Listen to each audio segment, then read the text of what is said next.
బాహుబలి 2 చిత్రంతో టాలీవుడ్ స్థాయి నుంచి పాన్ ఇండియా వైడ్ గా పాన్ ఫాలోయింగ్ ను సంపాదించుకున్న హీరో రెబల్ స్టార్ ప్రభాస్ గతేడాది కల్కి 2898 ఏడి చిత్రంతో 1300 కోట్ల భారీ కలెక్షన్స్ ను సాధించి బాక్సాఫీస్ వద్ద సరికొత్త రికార్డు నెలకొల్పిన ప్రభాస్ ఇప్పుడు తన తదుపరి చిత్రం రాజాసాబ్ తో మరోసారి సంచలనం సృష్టించేందుకు సిద్ధమవుతున్నాడు. ఆరోగ్య కారణాల వల్ల గత 3 నెలలుగా సినిమాలకు విరామం ప్రకటించాడు. ఈ గ్యాప్ లో ఇటలీలో ఉన్న తన గెస్ట్ హౌస్ లో ఉంటూ రెస్ట్ తీసుకుంటున్నాడు. దీంతో ప్రభాస్ చేస్తున్న 2 సినిమాలు కూడా పెండింగ్ లో పడ్డాయి. ఇందులో రాజాసాబ్ చిత్రం పరిస్థితి మరీ దారుణంగా తయారైంది.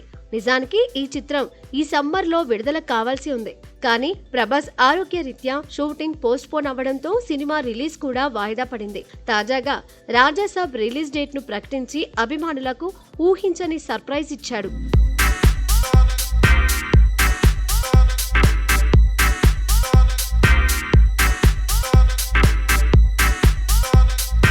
గత కొంతకాలంగా రాజాసాబ్ చిత్రంపై సోషల్ మీడియాలో నెగిటివ్ ప్రచారం జరిగింది. ఈ నేపథ్యంలో చిత్ర బృందం టీజర్ రిలీజ్ చేసి నెగిటివిటీని తగ్గించాలని భావించింది. అయితే టీజర్ రిలీజ్ లో డీలే అవుతూ ఉండడంతో అభిమానుల నుంచి ట్రోలింగ్ మొదలైంది. కానీ ఈ పరిస్థితులను అధిగమించేలా చిత్ర బృందం తాజాగా రిలీజ్ డేట్ ను ప్రకటించి అందరినీ ఆశ్చర్యపరిచింది.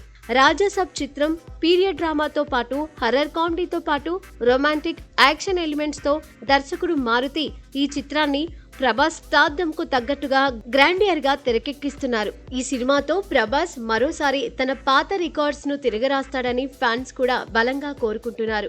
ఈ చిత్రంలో ప్రభాస్ కు జోడీగా నిధి అగర్వాల్, మాలవిక మోహనన్ హీరోయిన్స్ గా నటిస్తున్నారు. పీపుల్ మీడియా ఫ్యాక్టరీపై టీజీ వెంకటేష్ ప్రసాద్ ఈ చిత్రాన్ని భారీ బడ్జెట్ తో నిర్మిస్తున్నారు. తాజాగా ప్రకటించిన రిలీజ్ డేట్ తో అభిమానుల్లో ఉత్సాహం రెట్టింపైంది. సినిమా గురించి వస్తున్న చిన్న చిన్న అప్డేట్స్ సోషల్ మీడియాను షేక్ చేస్తున్నాయి. టీజర్ ఆలస్యం అయినప్పటికీ రిలీజ్ డేట్ ప్రకటనతో చిత్ర బృందం అభిమానులకు భరోసా ఇచ్చింది. మరోవైపు ప్రభాస్ లుక్, సినిమాలోని భారీ సెట్స్, విజువల్ ఎఫెక్ట్స్ పై ఇప్పటికే భారీ అంచనాలు నెలకొన్నాయి. ప్రభాస్ మ్యాజిక్ మరోసారి ప్రేక్షకులను మాయ చేయడానికి సిద్ధంగా ఉండబోతోంది.